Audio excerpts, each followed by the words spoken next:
If it's undercovered, underreported, or a waste of time, you can be sure we'll be heard. Nothing is off limits. Welcome to Broad Street Radio. Welcome to Broad Street Radio. I'm Michael Morris. This is my good friend and producer of the show and producer of many things, including children, Nathan Schoner. That's true. I am. All of those things are true. Yes. A lot of times what we talk about, you and I, or I and you, however you want to phrase it, are movies, TVs, and pop culture, right? Correct. You're on it today. You're all over this. So what I wanted to talk about is you and I literally will have conversations about you've not seen something, I haven't seen something, because either I don't have the streaming service or you don't have the streaming service. And then you go, oh my God, it's so good, you should sign up. And I always hang up the phone because I don't want to talk to you. True. Now, even if you weren't talking about those things, I would still do so. Yeah. I don't want that to affect our friendship. Fair? Yeah, true. Okay. I've come to terms with it. So, well, speaking to terms of service, which streaming services are going to survive? That's the question for today. And I will add this to it. We are in a recession. Now, when you're listening to this, it could be 5 years from now, and America has burned to the ground. In that case, streaming services still matter, right? Yep. So, in your opinion, because I'm going to add to this, but in your opinion, which streaming services do you think make it out of this when people have already cut the cord on their cable and now they're looking at how can I justify paying, say, $11 a month for 4 or 5 different streaming services? Like, which ones do you see making it? So I think it's not going to be so much a black and white as more so a gray.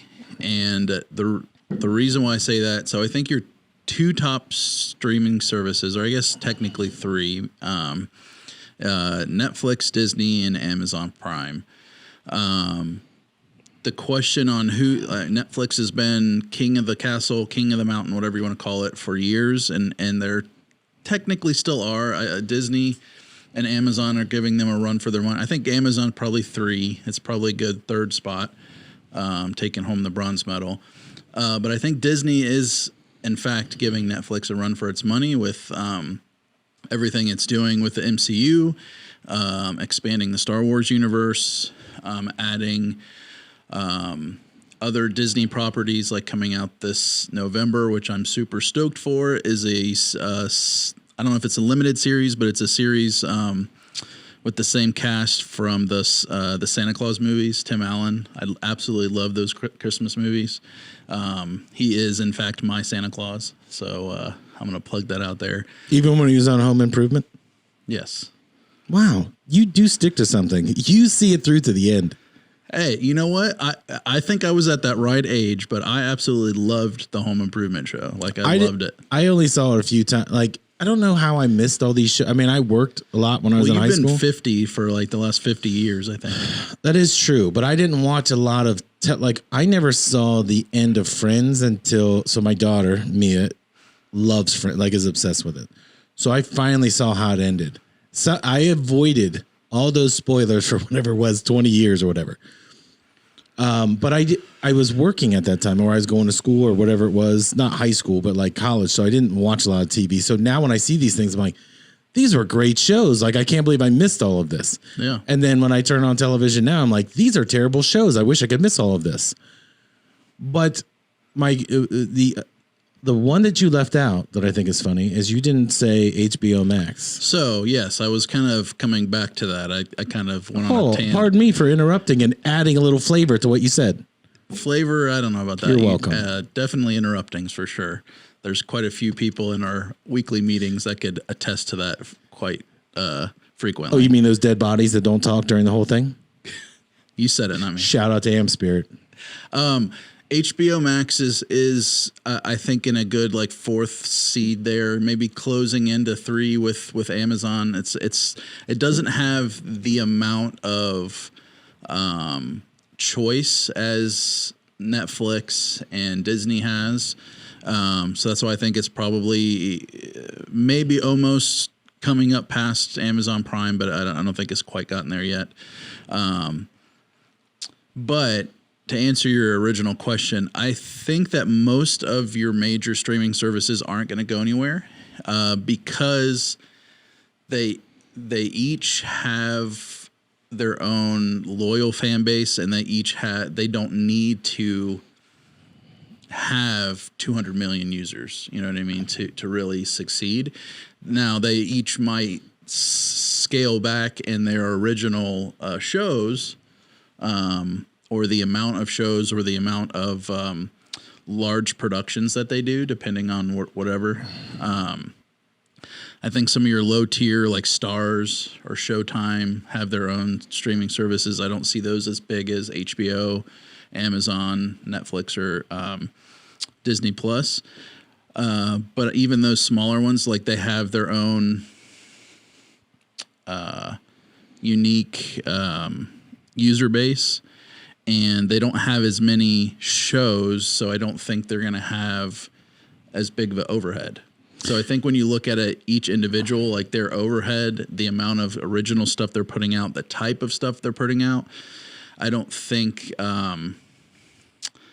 they have to have as many users. You know, like, they don't need the 200 million users, because they don't put out that same high production value like what Netflix does when they put out so many original content, but Game of Thrones-esque huge productions where they need to have these larger user bases to pay for it. Well, let me add to this, because your fourth place team, HBO Max, there's a couple of things. They're saying that eventually they think what they're going to do is fold Showtime and HBO Max into the same thing. So you have HBO Max, Discovery, and Showtime all in one bundle. That's one piece. Yeah. But the thing that's come out in the last week is that HBO Max is possibly going to spin off to NBC, because Peacock literally has nothing on there. They really don't. But when they do that, if that all folds into one, Peacock, it's kind of like T-Mobile buying what was it, AT&T? Yeah. Where you look at it and you're like, this little thing in the corner is going to acquire the biggest thing, because Warner Brothers is trying to take their IP, so the comic book division of DC Comics, spin that out and let other people essentially pay to use the IP, like Todd McFarlane or somebody like that. Yeah. Their movie division they still want to keep.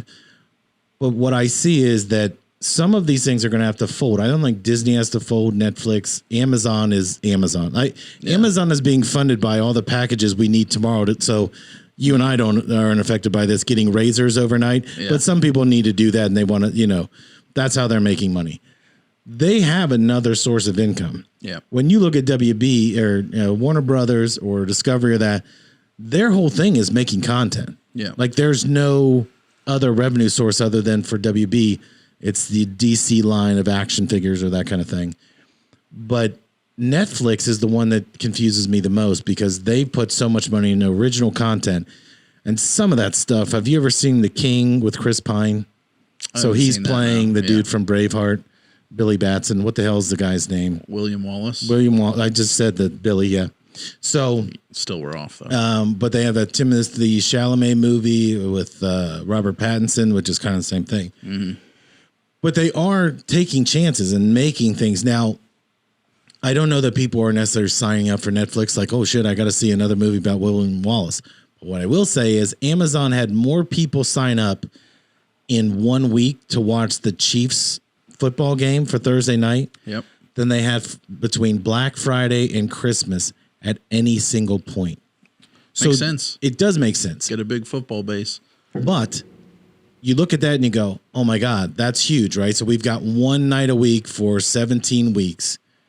What do I have after that? That's where you could see Amazon going after the Super Bowl. That you could see them going after Major League Baseball or whatever it might be. Yep. What's funny about that is that when you look at things like Apple Plus or whatever, that's what it's called, right? Apple Plus. Like, I have it, Apple but I got TV it for free. Plus, Apple TV. I got that for free through T-Mobile. Yeah. By the way, T-Mobile, if you can get it, they give all kinds of stuff away for free. You know why they do that? It's because their service is garbage. Yes, but while I can't use my phone, I get plenty of things to watch while I'm getting pissed off that my phone doesn't work. There you go. Shout out to T-Mobile. But when I look at that, and there are shows that Apple has on there, like there's a show I've told you to watch called Severance. It's an amazing show. It's a gritty show, but you can tell there's not a lot of money put into, like, the set pieces are literally you're in a house or you're in a building, almost like the Honeymooners. They never left the house in the Honeymooners. They always stayed in there.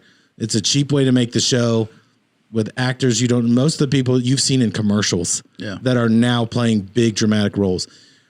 I don't know how Apple can compete with everybody else, but again, they're kind of getting up there though. Like they've got some really good original IPs though, like For All Mankind, which is really good. Right. C, it's amazing. But see, those are the ones that if you looked at, like when we talked about the Blacklist and all that, those like they're picking up on more the art house, a lot of art house stuff, which is great. I'm not saying C is that way. I'm just saying they do have stuff that you want. Yeah. But the reason I bring that up is they also have a deal with Major League Baseball, and I think it's Saturday night. So again, I get it for free. I get the MLB ticket for free. But what pissed me off is I see this article, Aaron Judge is going for the all-time home run record, single season. He might break it, and no one's going to see it because it's on Apple TV. So the NFL, if there was, say, the Bears, this would never happen. The Bears would never be good. But if the Bears were, say, 11-0 and they were taking on the Bills, the NFL can flex that game from Fox or Channel 10 and put that as your 8:30 game on Sunday, so it gets a big number. Mm-hmm. If it's on Apple TV, it doesn't matter. You could have a perfect game every Saturday night, and no one's going to be able to see it unless they have Apple TV. So it's forcing you to get that app. That's where I see that some of these things are. I'm signing up. I only subscribe to Hulu for college football. And then as soon as it's over, I cancel because I can't stand there's nothing on there I want to watch anyway. I know I'm different because I don't like to watch TV that much, but you are pretty different. That's why I think Hulu is a Disney product. It's where Disney can put like R-rated things on there and don't have to worry about it. But Hulu's having its own challenges. So Disney could spin that off to somebody, or they could just absorb it all into Disney Plus. There's too much money going out for these services that does require people to sign up for them. The one thing that's different, and the reason why I don't think Disney's going to change what they have between Disney Plus and Hulu, is because Hulu's big thing is, yes, they've got original stuff. They do have some similarities to like Netflix versus Disney Plus. But what kind of separates Hulu is their live TV and on-demand stuff from all of the different stations. So not just Disney-owned stations you're going to be able to get your on-demand. You get CBS. Now it's a little different now that CBS has their own as well, but you still can get a lot of that Forgot about that. There's the Paramount Plus is really good. I'd say that's kind of in that third tier too, kind of like a HBO Max. But do you think it's third tier, or do you think that the way I look at it is like 1 through 8 or whatever? Like Peacock is at the bottom. I see them more as tiers instead of like each individual, like first, second. I mean, that does make sense. I just never thought of it that way. Yeah. Because I looked at Netflix being the leader in all of this. Amazon, what's frustrating about it is that, yes, they have a lot of stuff, but they have a lot of garbage on there. It's almost like when I was a kid and I worked at Blockbuster, and it's like, we're looking for one movie. Well, we don't have that today. It's been all checked out. But here's 100 movies that are shit over in this corner that you could, right? Yeah. Amazon is banking on that Lord of the Rings bringing in more people. Here's the funny part about it. Because of the offset of NFL football, it doesn't matter if people were so mad about this show that they canceled. They gained so many millions of people for football. It's will they stay on after? Yeah, that'll be the interesting thing to see what they do post NFL season. If they start something right before or right after, or if they just see what that drop off is this year, and then start of next year, see how they can. They'll be trying some things for sure. Well, it just when will they try? What I think you're going to also see is that, again, the reason I brought up the recession part is not just what's going on in the economy, who's going to subscribe. It is who can hold out the longest to get through this, because typically a recession is 18 to 24 months. So Warner Brothers is already in a situation where they can only release 2 movies a year into theaters. Mm-hmm. So if you're in that bad of shape, and then you don't get people to subscribe for HBO Max, or they cancel, there's going to be this desire, because you have shareholders that you have to take care of, Correct. to dump it and sell it. You know what I mean? So that you at least you have some kind of return for your investment before you put more money in.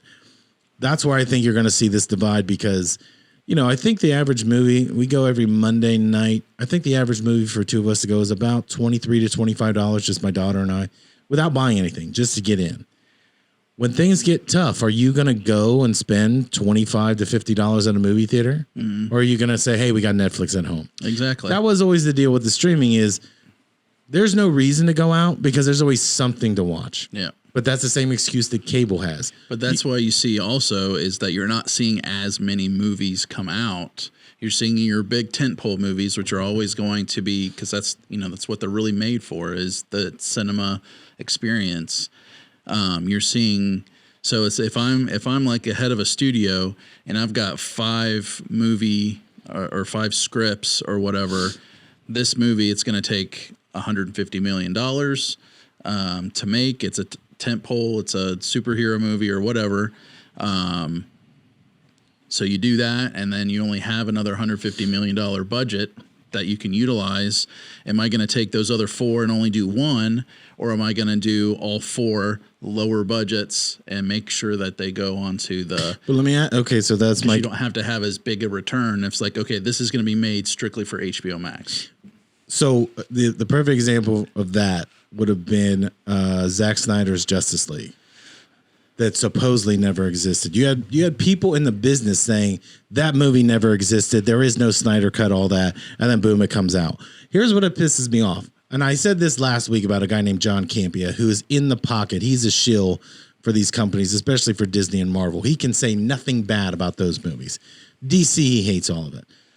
But when the Snyder cut comes out, millions of people wanted to see it, just for the sheer factor of, I've heard about this for years. I mean, there was 3 or 4 years where they said this thing existed. Everyone denied it. It comes out. It is a far superior movie to what we got in the movie theater, right? Yep. The Joss Whedon Justice League that he stepped in. So the backstory on this is that Zack Snyder's daughter did some, I don't know if we can say this, so I'm just going to skip around it. Committed a harmful act to herself. Yeah. And he had to step away from the project, but Warner Brothers said, well, we're going to finish this, and brought in Joss Whedon to do this. And he hacked this film into like 2 hours and 10 minutes versus 4 hours and 2 minutes. Yep. So what Zack Snyder wanted to put out, no one was ever going to see. In a desperate move to get people to sign up for HBO Max, they let him finish it. And then everyone's like, oh, I wish we would have seen that in the movie theater. That made a lot more sense, right? But they didn't have a follow-up to it. There wasn't like, hey, we're going to release Suicide Squad, the Ayer cut, right?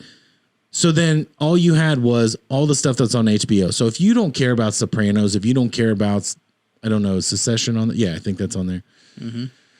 Again, I don't watch a lot of TV, but what I'm looking at this, it's like you have nothing else to add. Disney, Netflix, Amazon, at least they're making things to add.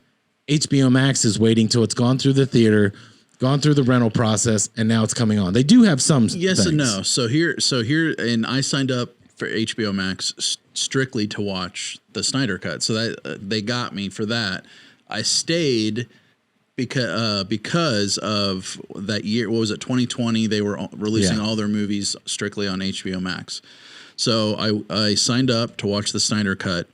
Wonder Woman came out month-ish or so after that, maybe 2 months. Really, that's right. Really they released short. it to kind of push the fact that it was going to be in theaters, but it's still during COVID.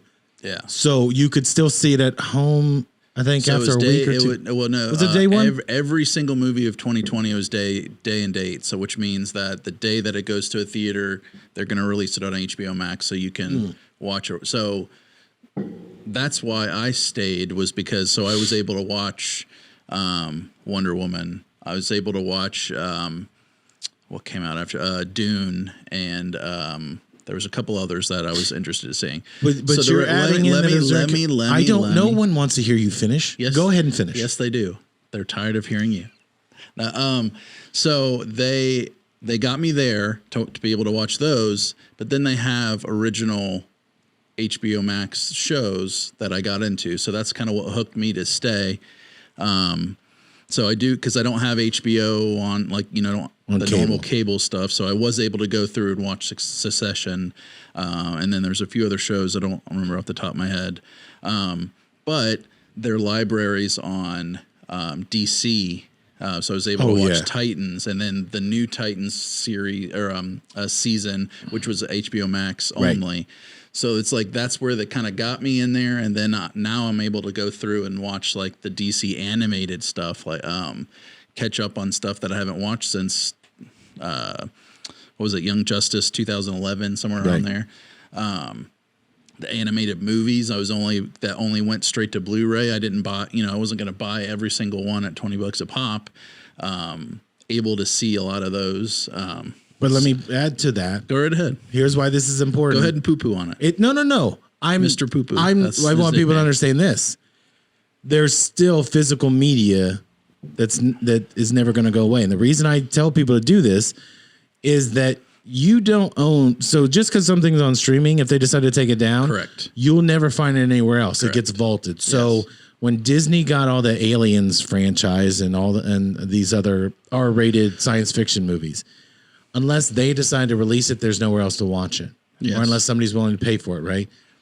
Never count on these streaming services. Not that they're going to go away, but never count on them to keep that catalog. That's correct, yes. So when I used to collect WWE, like pay-per-views and things like that, I have hundreds of them because some of them are not on the network because now that Peacock took it over, they're censoring these things. They're not putting some of them out, or they're not putting them out in order. Yeah. To me, if it was important, I bought it. So I bought both versions of Justice League because, again, you vote with your money. My thing was I want to see more DC content. Yeah. So even the Joss Whedon thing, I'll probably watch it one more time the rest of my life. But if you don't support things with your money, they go away. Yeah. So same thing with Netflix. Where they got in trouble was making all this really odd woke. First of all, I've said this so many times. I hate that term because it's used so much. What I mean is you're appealing to just this niche little audience that's bitching and complaining because we don't see ourselves on screen. Those people don't watch it either. The point is they just want to see alternative programming, which is fine. But when you flip all of your scripts over to that, if you gender swap or race swap all your characters, then you're pissing off the core audience to please the small group who's not buying your merchandise, who's not spending time watching it.